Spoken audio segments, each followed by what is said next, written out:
Толенома барои имрӯз санаи 10 ноябри соли 2020. Ҳамал дар ин рӯз бекӯшиш ва заҳмати зиёд ба мақсад намерасед. Ҳама гуна макру ҳила ба кор намераванд. яке аз пайвандонатон бемор мешавад. мушкилӣ ва ташвишатон хеле меафзояд. дар хона меҳмонро интизор шавед. барои баргузор намудани маъракаи ақди никоҳ ё тӯй рӯзи хуб аст. сабр баъзе ӯҳдадориву вазифаҳои муҳим ба рафти корҳои оилавиятон таъсири худро мегузоранд. мушкилиҳо зиёд мешаванд, вале шумо аз ӯҳдааш ба хубӣ мебароед. агар аз баъзе нақшаҳо даст кашидан лозим ояд, рӯҳафтодаву ғамгин нашавед. рӯз дар ҳаёти шахсӣ ва ошиқонаи шумо лаҳзаҳои хотирмон ато менамояд. ҷавзо хабару иттилооти зиёде ба даст меоред ки муфидтаринашро бояд маҳфуз нигоҳ доред. ин хабарҳо ба оила ва касбу кори шумо вобастагӣ доранд. дар давоми рӯз ҳуҷҷати муҳими молиявӣ ё шартномаро ба имзо мерасонед. аксарият даромади иловагии худро тавассути сарчашмаҳои гуногун беҳтар месозанд.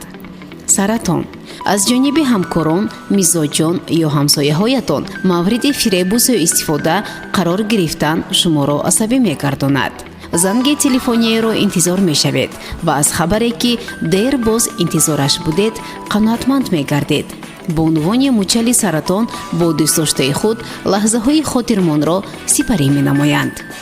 асад аз шунидани хабарҳои нохуше ки дар ҳаёти пайвандон ё дӯстонатон рух медиҳад ғамгин мегардед. агар садди роҳи ҳодисаҳои сарзада нагардед, имконияти пешравии касбу коратон фароҳам меояд. ҳодисаҳои чанд сол пеш аз сар гузаронидаатон бори дигар сабаби ғамгинӣ ва ашк рехтани шумо мегардад. сунбула дар ин рӯз асабиву ҳассос ва бадҷаҳл мешавед. дар ин гуна ҳолатҳо кӯшиш намоед ки зараратон ба дигарон нарасад. пешниҳоду даъватномаҳоро рад накунед. бадкирдориҳои нафареро ки яке аз ҳамкорони шумо муайян месозад, одамшинос набудани шуморо бори дигар собит месозад. мизон шумо бояд нақшаи хароҷоти худро тартиб диҳед. бо кори иловагӣ машғул шуда сарчашмаҳои нави даромадро пайдо намоед. муносибатҳои оилавии шумо мӯътадил сурат гирифта, барои сари қарори муҳиме омадан маълумоти кофӣ ба даст меоред. аз ҳузури нафарони хушчақчақ нерӯ мегиред. ақраб вазъи молиявиятон ба шарти хуб ҷараён мегирад ки хароҷоти пулии худро ба нақша гирифта тавонед. агар нияти насиҳа гирифтанро дошта бошед, рӯзи мусоид аст. дар хонаатон ҳодисаи хуше рух медиҳад. ба саломатии худ диққати ҷиддӣ дода баъзе нишонаҳои бемориро аз мадди назар набояд дур гузоред. қавс дар ин рӯз ӯҳдадориву вазифаҳои муҳимро пурра ба анҷом расониданатон лозим меояд. аксари корҳоятон бо пул алоқамандӣ доранду аз шумо диққати зиёдро талаб мекунанд. бо вуҷуди асабӣ ва ғазаболуд будан аз ҳама гуна баҳсу мунозираҳо худдорӣ намоед. дар акси ҳол вақту қувваи худро беҳуда сарф мекунед.